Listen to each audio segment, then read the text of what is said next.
Bonjour tout le monde. Alors, une vidéo qui sera un petit peu spéculative, on peut dire cela comme ça, c'est-à-dire que j'ai remarqué quelque chose chez certains manipulateurs, chez certains pervers, et notamment chez deux des plus toxiques que j'ai rencontrés en 30 ans. Mais je ne pense pas qu'il faille généraliser cette question, et je pense que ça peut tout de même concerner des pervers.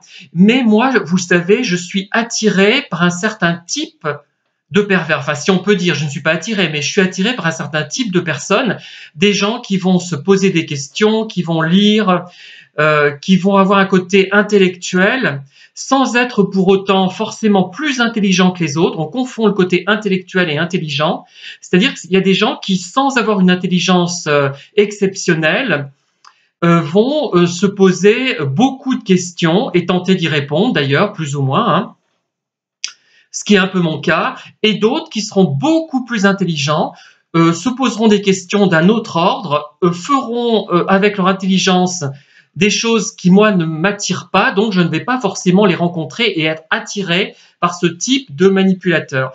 Évidemment, si je sais que la personne est manipulatrice, je vais la fuir, je ne vais pas être attiré. Ce sont les premières fois où on ne sait pas encore exactement ce qu'il en est.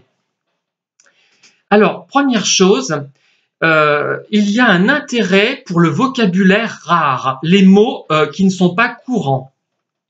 Ils vont vous sortir sans arrêt des mots rares, comme certains écrivains peuvent le faire. Moi, cela m'arrive aussi dans mes livres, hein, parce que ça m'amuse, mais eux, ça les amuse, ça les émoustille en quelque sorte, puisque ces personnes sont avant tout amusées et émoustillées, cherchent à être amusées et émoustillées pour oublier leurs angoisses finalement, et ils vont jouer là-dessus, mais comme si la connaissance de ces mots rares correspondait à une grande qualité intellectuelle, ce qui n'est pas forcément le cas, hein.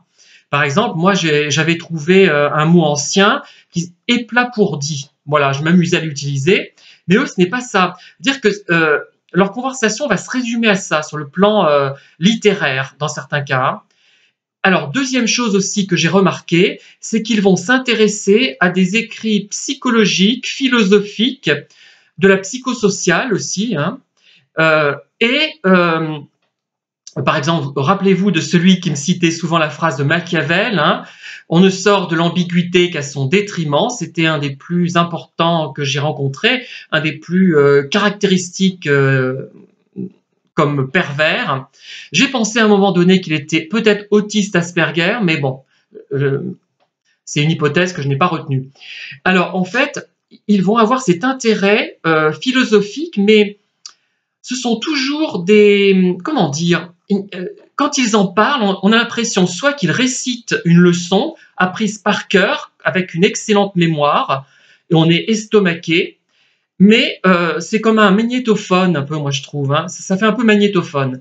Autre chose aussi, c'est qu'ils vont envisager ce psychologue, ce philosophe, ce psychosociologue d'une façon stratégique, c'est-à-dire qu'on a l'impression qu'ils cherchent euh, dans les théories développées, les expériences montées, à avoir des informations pour mieux comprendre le monde dans l'idée d'obtenir quelque chose. On a l'impression que c'est ça. Ce n'est pas dit comme ça, mais c'est cette impression que cela donne, hein.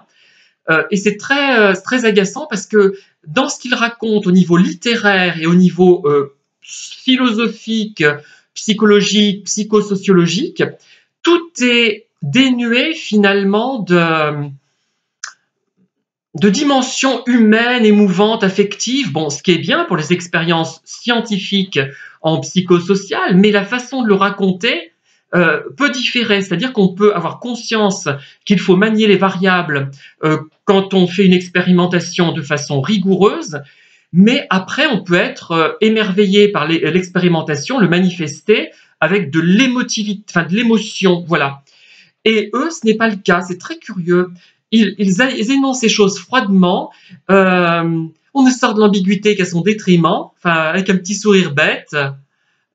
toujours ce côté cynique, un peu...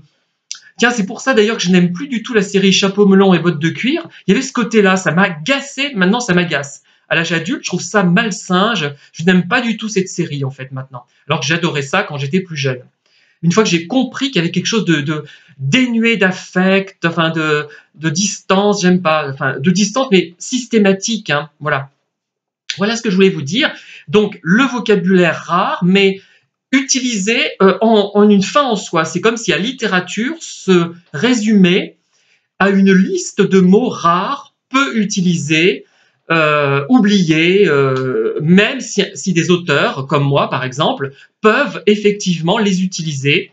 Et il y a aussi cette utilisation froide et voire malsaine des éléments philosophiques, psychologiques et psychosociologiques. Voilà, merci de m'avoir écouté. À très bientôt pour de nouvelles vidéos.